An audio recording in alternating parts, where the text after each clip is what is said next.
She asked me in the parking lot of a grocery store at 8:15 on a Friday night, which is not where I expected my life to change direction, but I have since learned that direction changes where it wants to, and rarely consults your schedule.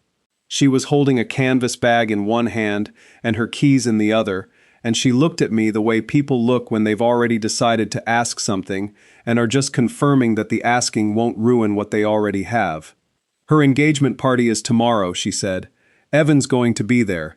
I don't want to walk in alone. I said yes before she finished the sentence. That was the first thing I should have paid attention to. My name is Owen Garrett. I was 33, a high school history teacher at a public school in Raleigh, which meant I spent my days helping other people understand how the present got built on top of the past, and spent a fair amount of my personal life failing to do that for myself. The irony had not escaped me. I had a classroom full of students who were learning to read primary sources, to ask what was missing from the record, to understand that what people chose not to write down was often more telling than what they did. I taught this. I was not reliably good at applying it. Her name was Simone Park. She lived in the apartment directly above mine, which I mention because it matters, not for the obvious romantic reason, but because it meant I had spent the better part of 18 months building a very specific kind of relationship with her. The kind where you know someone's schedule by their footsteps, where you know they're stressed because you can hear them pacing at 11 p.m., not hard and frustrated but quiet and repetitive, which is a different kind of stress entirely. Where someone knocks on your door with a bottle of wine because she saw your light on and she didn't want to drink alone, and you've stopped pretending that either of you actually minds. I knew Simone the way you know a place you've lived for a long time, not because you studied it but because you stayed.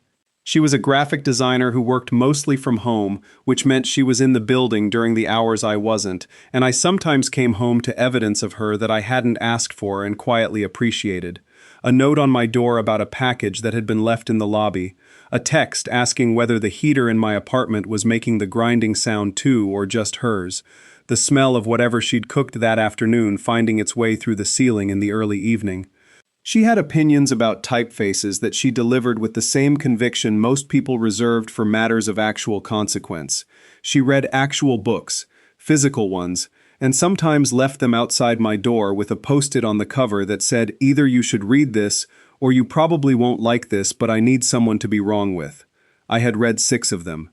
I had been wrong about 4. The wound, if I'm being honest, was simpler than I usually admitted. I had watched her, for 18 months, be the person in my life I most wanted to talk to, and I had not said so. Not because I was afraid, exactly. Because I had decided, somewhere in the early months of knowing her, that what we had was better than what I might break it into by naming it. She left handwritten notes on my door, actual notes because she said texts were for logistics, that said things like, "Your coffee this morning smelled incredible. What is that? And I heard you watching that documentary at midnight. We need to talk about your sleep habits and there's soup. I made too much. Please come get some before I eat all of it out of anxiety." She was the first person I called when a student said something in class that stayed with me. I was the person she called when a client sent feedback that was wrong in ways she couldn't immediately articulate but knew were wrong. We had built a life in parallel that neither of us had named, and I had come to believe that naming it was the only thing that could damage it. Evan had been her last relationship. They dated for 2 years, which I knew because I'd arrived in the building 3 months before it ended, and had heard, without intending to, the shape of the last months of it. Not the details, just the frequency. The calls that ran long, then short, then stopped. The quiet upstairs that was a different quality of quiet from her working quiet. He had decided, eventually, that she was too independent, which was the word he used when what he meant was that she didn't need him enough. He had found someone who did. They were now engaged. The party was tomorrow. I said yes before she finished the sentence. That was the first thing I should have paid attention to. The drive to the venue took 23 minutes, which I know because I counted them. Simone had explained the rules on the way, window down a crack despite the October chill, her elbow on the door, delivering the logistics of the evening the way she delivered most things she'd thought through in advance, efficiently and with the emphasis in the right places. We'd been together 8 months, we'd met through a mutual friend, and if anyone asked about the apartment situation, I lived in the building but it wasn't a big deal. She said this last part looking out the window, which meant she knew it was at least a medium deal and had decided not to look at me while she said otherwise. I had known Simone long enough to read the window looking. She was wearing a dark green dress and her hair was up in a way I hadn't seen before. Not formal, just intentional. The difference between a person who got dressed and a person who got ready. She had small gold earrings that caught the light when she turned her head. I noticed all of this in the way you notice things you've been trained not to say out loud. "You okay?" I said. "Yes," she said, which meant she was deciding to be. "You don't have to be yet," I said. "You have about 14 more minutes." She looked at me then, quickly and with something that was almost a smile. "Okay," she said. "I'll be okay in 14 minutes. 12 now," I said. "You're going to count them, aren't you?" "I'm a history teacher," I said. "I live in chronology." She laughed, short, surprised, the kind she didn't plan. And something in the car settled. We walked in together. She took my arm in the parking lot of the venue, a catered space in a renovated warehouse, exposed brick and Edison bulbs, the kind of place that made every gathering feel like it was being photographed. She took my arm the way a person does when they've decided to commit to a thing, not tentatively but with her whole hand, and I felt the shift in my chest that I had been feeling, on and off, for 18 months and had been calling something other than what it was. The room was the kind of full that feels loud even before you're inside.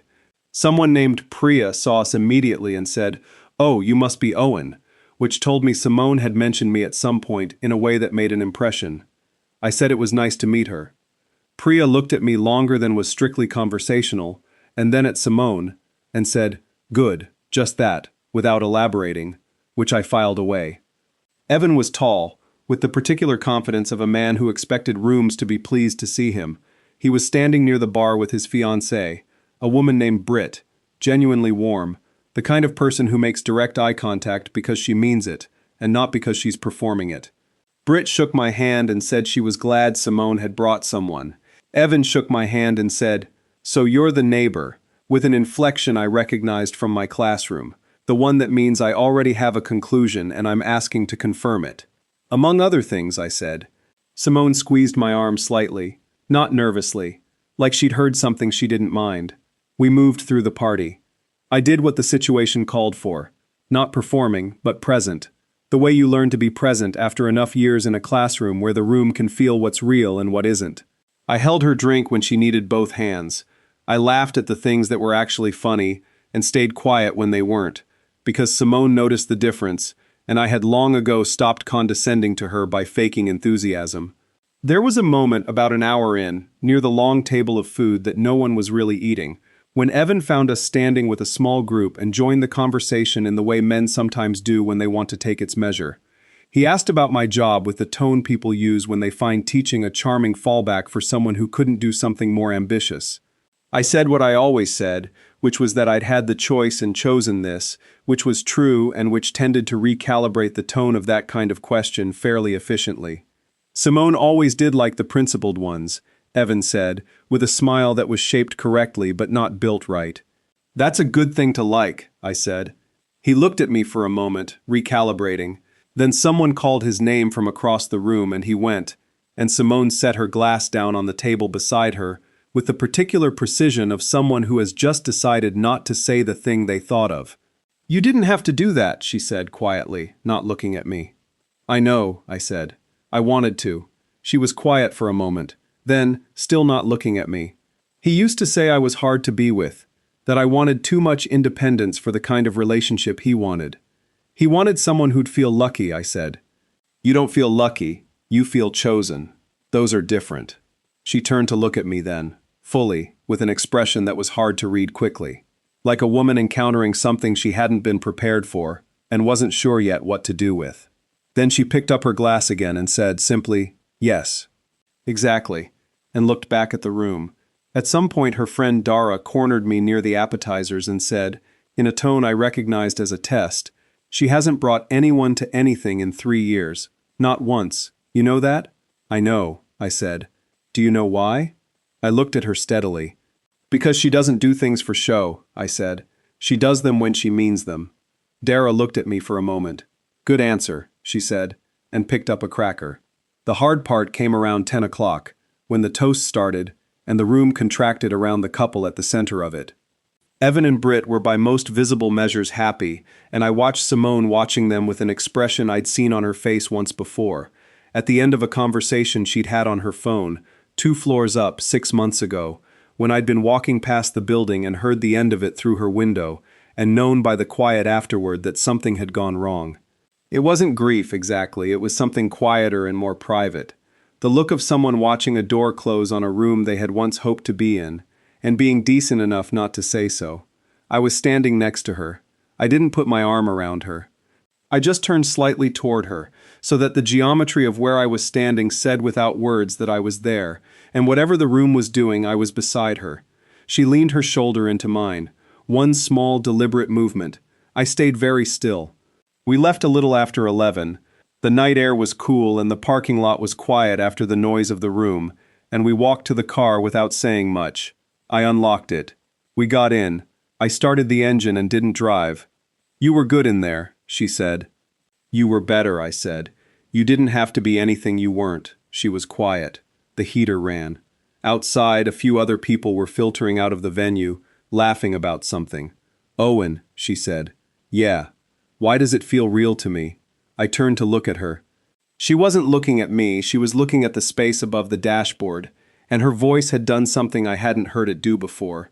It had lost the composure she carried everywhere like a tool of the trade, carefully maintained, put away only when she was alone. She wasn't alone, and she'd lost it anyway. Not because she'd meant to, because the question had gotten out before she could revise it. I swallowed once. I had been in that car, in my life, for 18 months, saying the practical thing, the neighbor thing, the of course I don't mind thing. I had made a very thorough study of friendship, and had been using it to avoid the fact that what I actually wanted was this, not the party, not the favor, not the performance. This. Her in the passenger seat at 11 p.m., with her guard gone, asking the question she actually meant. There it was. "Because it is," I said. "For me, it has been for a long time." She turned to look at me then. The light from the venue signs was coming through the windshield, and her face was open in a way that I understood had cost her something. Because she didn't open easily, not to just anyone, and she was very careful about the things she let herself want. "You could have said something," she said. "Any time in the last year and a half you could have said something." "I know," I said. "Why didn't you?" I thought about how to say it. I thought about my classroom, about primary sources, about what gets left out of the record. "Because what we had felt like something I could keep," I said, "and I was afraid that what I wanted was something I could lose." She looked at me for a long time, long enough that I had to resist the urge to fill the silence with something safer. "That's the most honest thing you've ever said to me," she said. "You asked a good question," I said. The silence stretched between us, but it was a different kind of silence than before. Not empty, but full of something that was deciding what shape to take.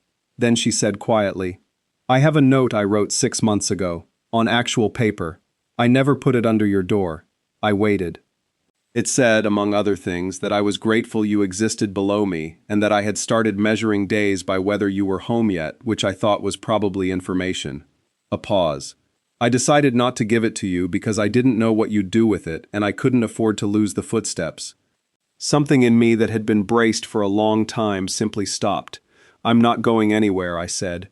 She looked at me steadily, in that specific way of hers, like she was assessing something she intended to trust, and wanted to make sure she was trusting it accurately. Then she said, "Okay," and the word was short and simple and carried a weight in it that the word doesn't usually carry. I drove home. I did not sleep well. Not because anything had gone wrong, because nothing had, specifically, and I was not practiced at sitting with the weight of something going right.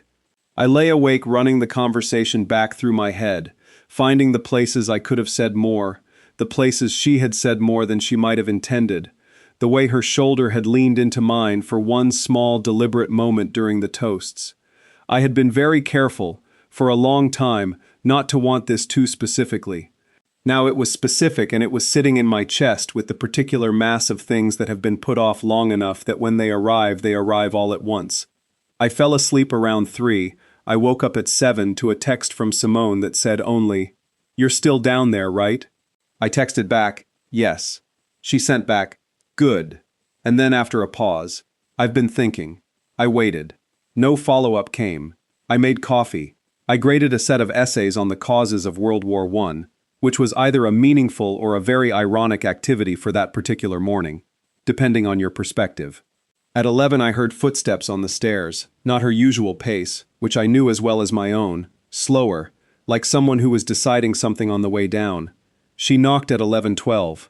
I opened the door. She was in jeans and a gray pullover, and she had clearly not been worrying about her appearance, which meant she had been worrying about something else. She looked at me the way she had in the car, unguarded, which cost her something, which meant she'd decided to spend it. "I need to tell you something," she said. I stepped back to let her in. She came in and sat on the arm of the couch, which was a thing she did when she was prepared to leave quickly if she needed to, not quite committing to staying. "I cried in the car," she said. "After you went in, I sat in the parking garage for 20 minutes and I couldn't entirely explain it. I waited. I think I was crying because it felt real, and it wasn't supposed to. And I didn't know what to do with that because you're my neighbor, Owen. You're the person who texts me when there's a weird smell in the hallway, and who watched 3 seasons of a show he hated because I wanted someone to talk about it with." She looked at me. "I had decided that was what we were. And then last night felt like something else, and I don't know if that's the truth or if it's just the night." Not because she doubted me, because she was careful. Like a person who had been wrong about a feeling before and had paid for it, and who needed to be precise this time. I thought about my classroom, about primary sources, about what it means to sit with a document and ask not what it says on the surface, but what it can't bring itself to say directly. "What would make you sure?" I said. She looked at me, surprised slightly by the question. Then she said, "Ask me to dinner, not a favor, not a party, just dinner." "Okay," I said. "Wednesday," she said. "Somewhere with linen napkins, because I've never seen you in a setting with linen napkins and I want the data point." "Wednesday," I said. "Linen napkins." She stood up from the arm of the couch and smoothed her pullover and looked at me one more time with that assessing expression. "Okay," she said, and then she went back upstairs. I stood in my own living room for a moment thinking about primary sources and the things people choose not to write down. Wednesday was the best evening I'd had in longer than I could comfortably admit. We went to a place with actual linen napkins and a menu that used too many adjectives, which she pointed out immediately, and we were there for 3 hours, and I wore a jacket she said she hadn't known I owned, and she wore a dress the color of amber and had her hair down, and we talked about everything except what we were doing, because what we were doing was already obvious to both of us, and neither of us needed to announce it. She gave me the note the next morning. She slid it under my door, which she said was funnier, and she was right. It was 3 paragraphs, handwritten on graph paper because she was a graphic designer and had opinions about notebooks. The line about measuring days was in the 2nd paragraph. In the 3rd she had written, "You are one of the few people I have ever met who makes me feel like myself, and also like someone slightly better than myself, and I don't know what to do with that, but I know I don't want to stop." I read it twice. Then I went upstairs and knocked. She opened the door in a sweatshirt that said Raleigh on it and was holding coffee, and looked at me with an expression that was trying to be casual and was not succeeding, and I said, "I have things to say about paragraph 3. She smiled. "The full one." "I figured," she said, and stepped aside. That was 11 months ago. She still writes notes, still on paper, because she says some things deserve the friction of being written by hand, and I have kept every one of them in the drawer of my nightstand, which has gotten crowded, which is not a problem I am planning to solve. I still teach history. I still help 16-year-olds understand how the present got built on what people did and didn't say. I try to be a better example of the latter. The apartment above mine is empty now. She brought the boxes down in 4 trips, and we made the 2nd bedroom into her studio, and the building is quieter, and I no longer have to listen for footsteps to know she's home. She is home, that's all I need to know. What would you have done if someone you'd been keeping carefully at arm's length for a year and a half asked you, in the quiet of a parking lot at 11 p.m., why something felt real? And have you ever had a note you were afraid to give someone, something you wrote out and then kept? Tell me about it in the comments. If this one stayed with you, leave a like, subscribe, and I'll see you in the next video.